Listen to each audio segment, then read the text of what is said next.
Good evening, televiewers, and welcome to another edition of Viewpoint on DBS Television. In tonight's edition, we are going to be talking issues concerning health and in particular the coronavirus pandemic. And to discuss about this, we are having with us here in the studio as guest Ashu Akepe. He is a consultant and he will be accompanied naturally by Mange Venashus.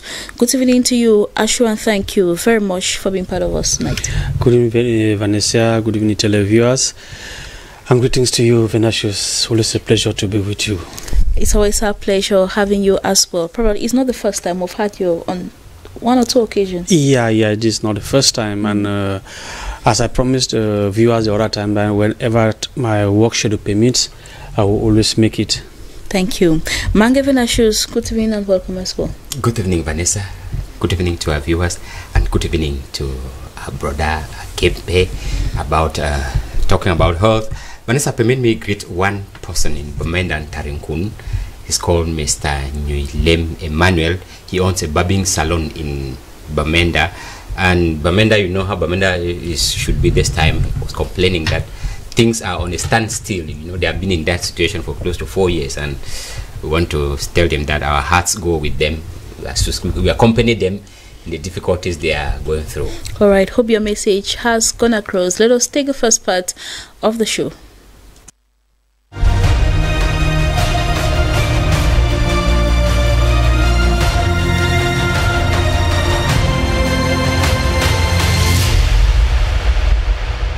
Once more, you are welcome back, televiewers. In the first question, a second wave of COVID-19 cases in European countries, a warning for Africa. Ashu? No. No. Mange Venashus? Yes, I think that it is. Yes. And has African traditional treatment succeeded in curing the disease? Yes. Yes. Mange Venashus, do you think the same? Yes, it has. Yes, it has. Let us take a debate.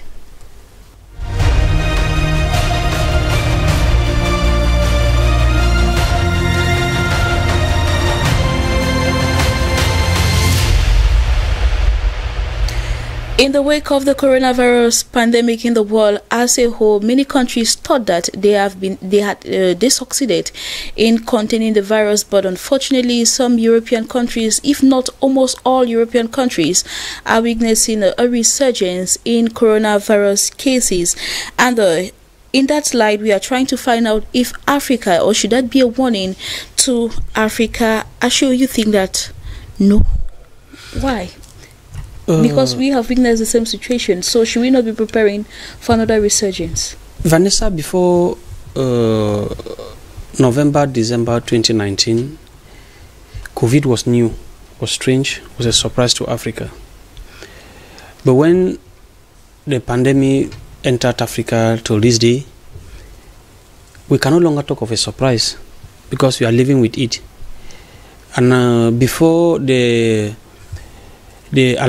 clock rang announcing the presence of COVID. I personally believe COVID was in Africa before December, because at that time Africans have been traveling to China, which was the highest hit country at that moment.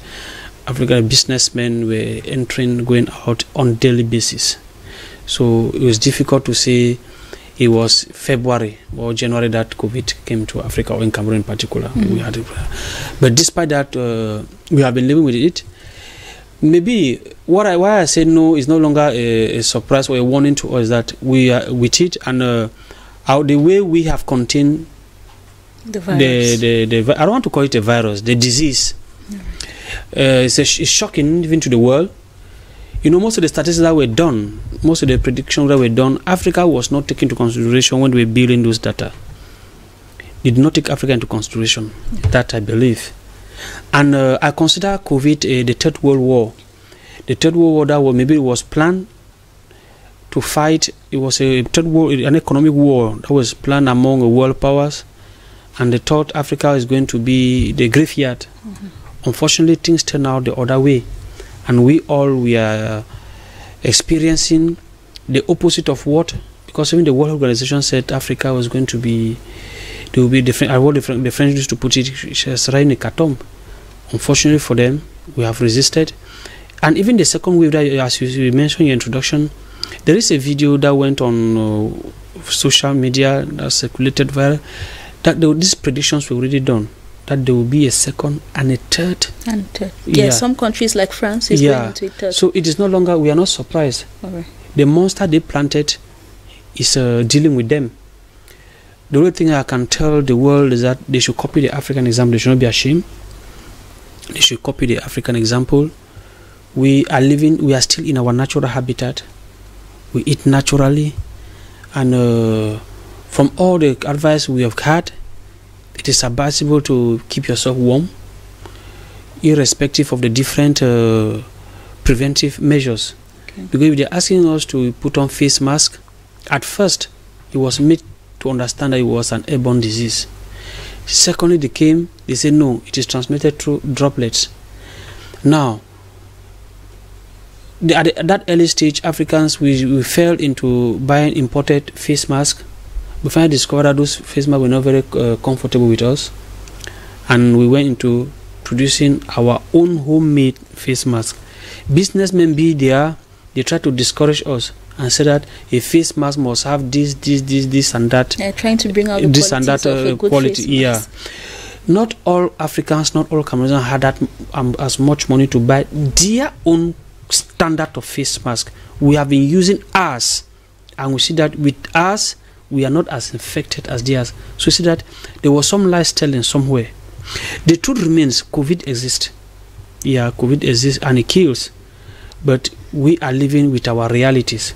We have our herbs, we have our feeding method, because if not, the closeness among us, I don't think there could have still be one soul living on the African continent. Yeah, probably because every day I begin to wonder how Africa has succeeded in containing the virus. Yeah, I have clients, I have friends who have left Europe and come back here. They are still in that trauma. Okay, those who have lived in countries where there has been a high rate of death, till this moment when they come to Cameroon, we don't sit 5 meters apart. I mean, we sit beyond 5 meters apart. They don't understand. But I keep on telling them that is a reality. That is a reality. We believe COVID is among us, and we are resisting it because of our habitat, because of our feeding method, because of our way of living too. Yeah, you know, in the West, everything is close to artificial. All right. Thank you very much, Ashu. And so, thereby concluding that Africa should not be frightened by a second wave. No, we don't need, you know, fright in itself breaks down your immune system. All right. Okay? Even it is just common flu you have. Fright itself should not be, nobody should put fright in front. We have to be courageous. We are saying, or I am saying here, that COVID exists. It is lethal. But then we don't need to be afraid. All right. We know that if you have it today, there is a protocol treatment. There are things you can do to avert it. We are wearing face masks.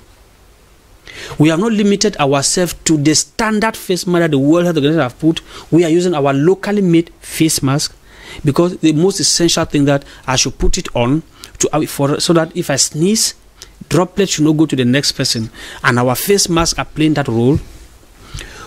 We have local treatment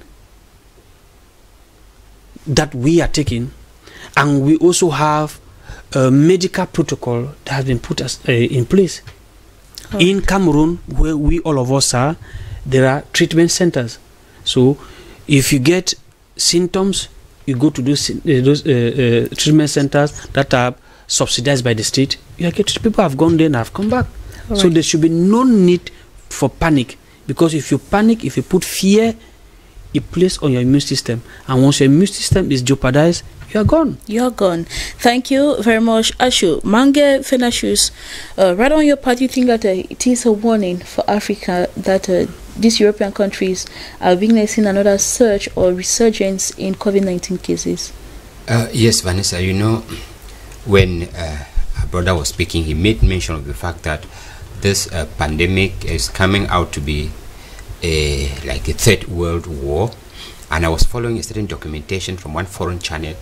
They traced out the evolution of the virus and it was qualified or it was equated to be a biological weapon, which was intended for, to reduce, to cut down the world population, target Africa.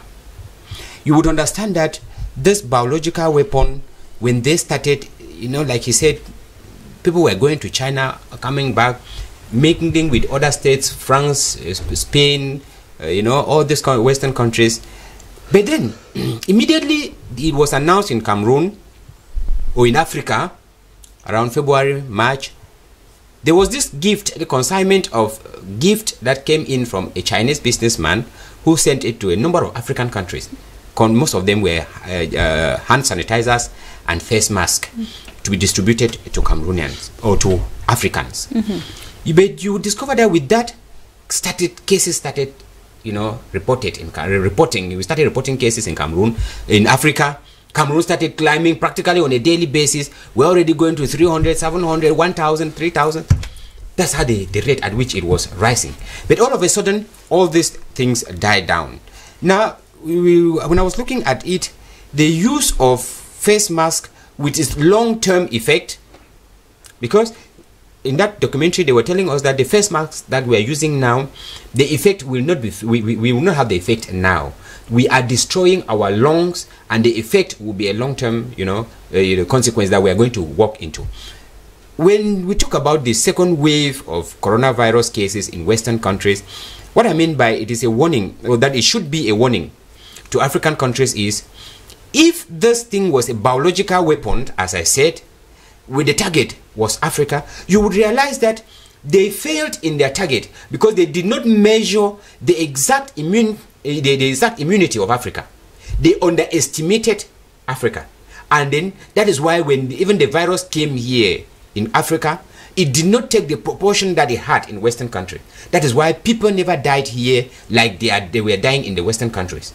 Now there are every indication, like he said, you see, the world, when it started, when cases were discovered in Africa, the World Health Organization actually predicted the worst cases or the worst consequences in Africa instead of China, instead of Britain, instead of France, Spain, Italy, Germany, where cases were hiding, number of death cases were, climbing on a daily basis. The World Health Organization predicted the worst case in Africa. But then, I don't know whether it's nature, whether it's God's work, things turned out the way they are.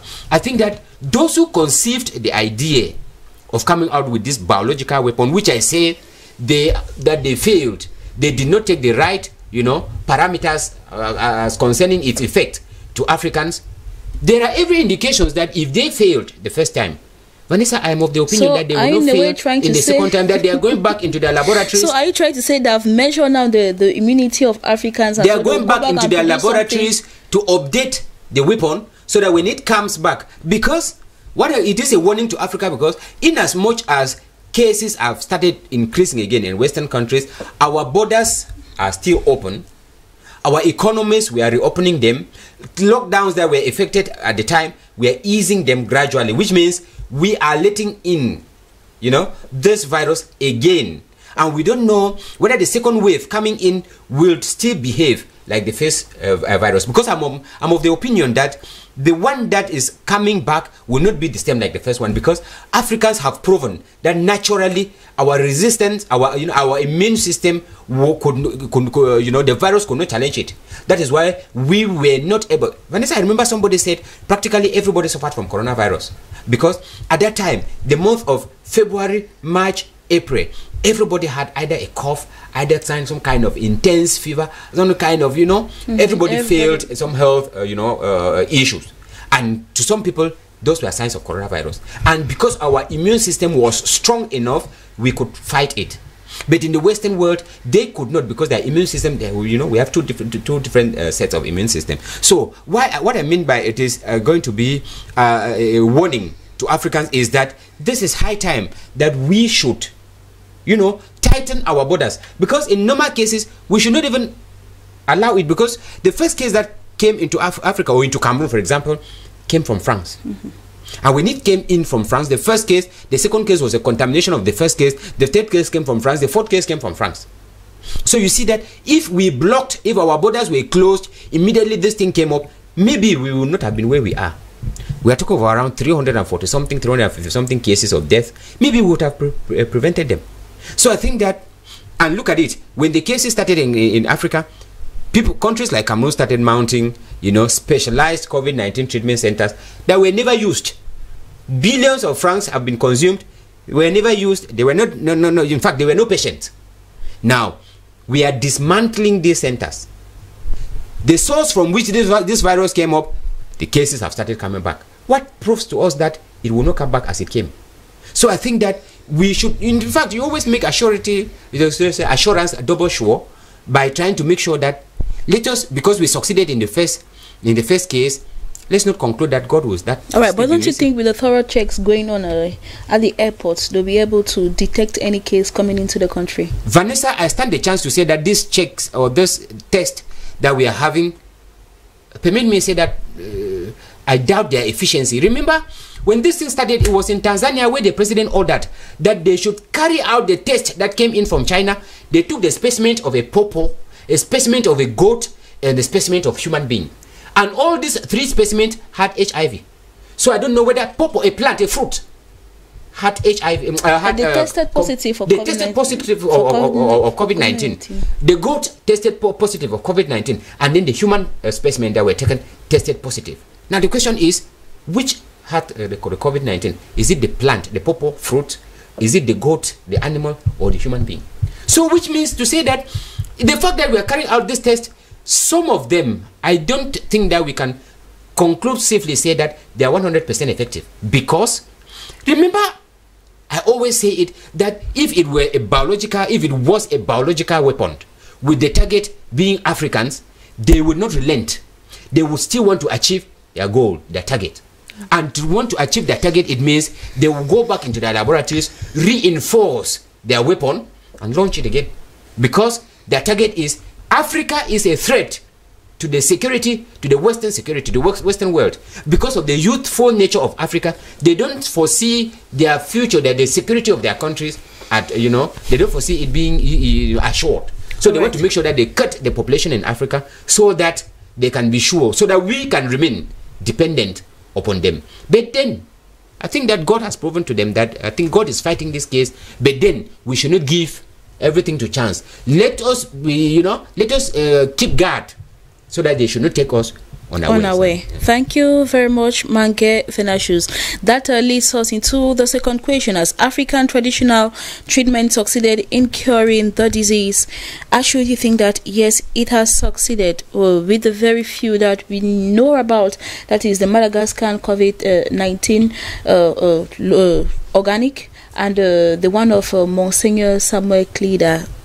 Those are the two well known in Africa as for now. And you think that this traditional treatment has succeeded? Is it a traditional treatment, or is it the way Africans reacted to the virus that has been able to permit us not to get to that stage? Vanessa, I do not think.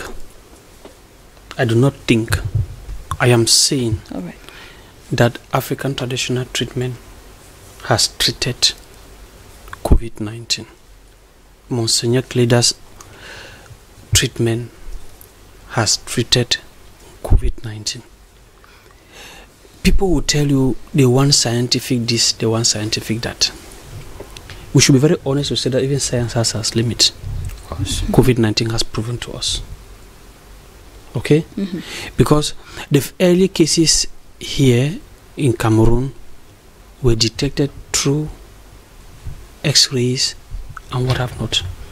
At the early stage, time itself was doing trial by error. Yeah. If I'm suffering, I have a pain, and you give me a product and apply, and the pain subsides, you have treated me. Of course. You've treated me. So I don't know. It is left unto science to come and meet us. We'll negotiate with them. We'll give them our formula for them to go and study. Because they want to know. They are the ones who want to know how the product is working. We know that it is working. We know that it is working. Modern, people, there's a type of argument out in town as if there's no competition between modern medicine and African tradition. There's no competition. They are complementary. They are complementary. The truth is, no matter how efficient medicine shall be, people will still die. Okay? Yeah. If not, the number of dead registered in the West could have been that way, because they have qualified, well classified, or high standard medical services than we do here.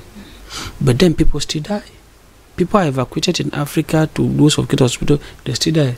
It shows that no matter how efficient your health sector is, when it is time for you to go, you will go. But the truth is, our herbs, for those who have done it, our herbs have proven efficient against COVID-19. Right, so you're encouraging that Africans should go more for it. Of course. I am among those who are encouraging African traditional medicine. The only problem is that like any other sector, there are charlatans. There are people who just come up until they can do everything. No, even in modern medicine, there are charlatans. They are fake. There are medical doctors who are not efficient. Even among them, they know. That's why when you call your friend, a medical doctor, say, "Bo, I need especially this," you say, "Okay, go to this." Why does not go to A? You said go to A, not go to B. Okay, there are charlatans, but that does not mean that African traditional medicine itself is charlatan. No, because the penicillin you take in capsule form is extracted from a particular plant. We are living with those plants here. There are plants that when you have them around your house, there are certain illnesses that you don't get. Take for example, you have simple flu, influenza. Your children are suffering from influenza. Get onion bulb, cut them and put them on their bed where they sleep. They'll get up tomorrow more relieved. You don't need to go to a medical school to do that. It has no negative effect on their health. Get up every morning and take a cup of warm water and lime and lemon. It is good for you. That is it. The truth is, whatever you are taking, you should take it with moderation, and there will be somebody to guide you. That is where some people think African traditional medicine is not controlled. No, there are people who are doing it scientifically. So what could push the World Health Organization to need a particular proof to accept this the cure for COVID-19? The World Health, they call it World Health Organization. To me, that name has a problem because it's a property of particular people. When things don't work the way they want, they will not approve it. There are so many products, there are so many stuffs that have come out of Africa because it's from Africa that they are not approved. It's not just the World Health Organization. All those agencies of the UN belong to particular nations. Until it is done the way those nations want it to be, they will not approve it. That is why you see in the West, they will give subsidy to farmers. And the same institutions of Bretton Woods institution will tell African nations not to give subsidies to farmers. They are double standard. I am not saying that any person who just stands by the side of the road and says, "I cannot," no, don't consume. But there are men and women in Africa who are proving their worth. And there are medical doctors who have understood it and are working hand in hand with those guys, the African. And there are nations, that the African nations that are really doing enough to promote that. And Cameroon was proud to be one. Of course. And we are still telling our leaders to do more, because we need to build African pharmaceutical industry. We need to make it grow, so that the West too shall start importing from us. It is time they come to Cameroon and get COVID treatment. It is time. We need foreign currency. It is time they come. There's a treatment is here. The treatment, of course, is here in Cameroon or in Africa as a whole. Thank you very much, Achu, for that. Manga, when Achu, you equally think that the traditional treatment has succeeded in curing the disease? Of course, Vanessa, it has. Because if we are still surviving, if at one point, like I said, we are already dismantling COVID-19 makeshift treatment centers that were installed in Cameroon, it means we have handled, we have controlled, we have dominated COVID-19. I remember when Monsignor Samuel Kleda was speaking, he said he had a press conference in which he declared that these are the drugs he has been using. that they are already there, they are no more patients. Because all those who were there, they have been healed. Discharged. Vanessa, Monsignor Samuel Kleda was not selling them. He was giving them to Cameroonians for free. And anybody who came in with a confirmed test that have been tested positive, they give you the two and you go and you are fine. So it is not something after, as if after receiving the treatment you go back for a test, for a test and you come out negative. So what proof again do we want? It is not as if we were doubting that whether it is healing or not. The figures have dropped. They are no more climbing. They have stopped. They have dropped down. I listened the other time when the Minister of Public Health was giving out their statistics. They are saying that we're already at about 0.2% and about 0.4% of those of active cases. As of now, I'm not getting them again. So what is happening is we have succeeded in curing it. And what has cured it? It is not the trial vaccine that came in from Russia. It is not the trial vaccine that came in from Spain, like they were doing theirs. But no, what we had in Cameroon, what we, the traditional health. Vanessa, I cannot count how many I consumed. Because everybody will have to take that, and when I was discussing with some Cameroonians who were out there, they were looking for ways to have it shipped to them. It was because the borders were closed, because they needed something to hang on, given the number that were dying out there. And remember, like you were asking, when the World Health Organization says Africa should expect the worst, and they refused to officially recognize what was being produced in Africa. Vanessa, it is simple, because this is what I was saying, that they are afraid of the imposing strength of Africa on them. They wanted us to always go to them and buy quinine, whereas this quinine is a plant, like Ashu was saying, a plant that you can just go from behind the house, cut it, come and boil it and drink. Back in the villages, they simply tell you, you drink in the morning and you drink in the evening. That is all. And that has been curing us. Once you are sick, your mother goes behind the house, having some herbs, come and boil them, and you drink, and that is all. So, and that is what the Western countries feel, that we are challenging them. We are challenging their supremacy. We are challenging their domineering, potentiality. That's why they want to feel that, no, let us kill these people, let us reduce them, and so that they keep depending on them. I think that we succeeded in telling them that we can handle coronavirus like any other, illness, any other virus that we've had in Africa, Vanessa. Thank you very much, Mangavin Ashu. It has been a pleasure having you. It was my pleasure being there too. Ashu Akepe, thank you also for your contribution. Thank you, Vanessa. It's always a pleasure to be here, especially when we are talking anything that concerns Africa. It is our lone heritage. It's our lone heritage. We need to protect Africa. Africa, we love you. Very important. We love you, Africa, and we love you, Cameroon. Thank you very much, gentlemen, and thank you also to the viewers for being there. Tomorrow is another day, or probably do have a blessed weekend in the company of programs on DBS Television.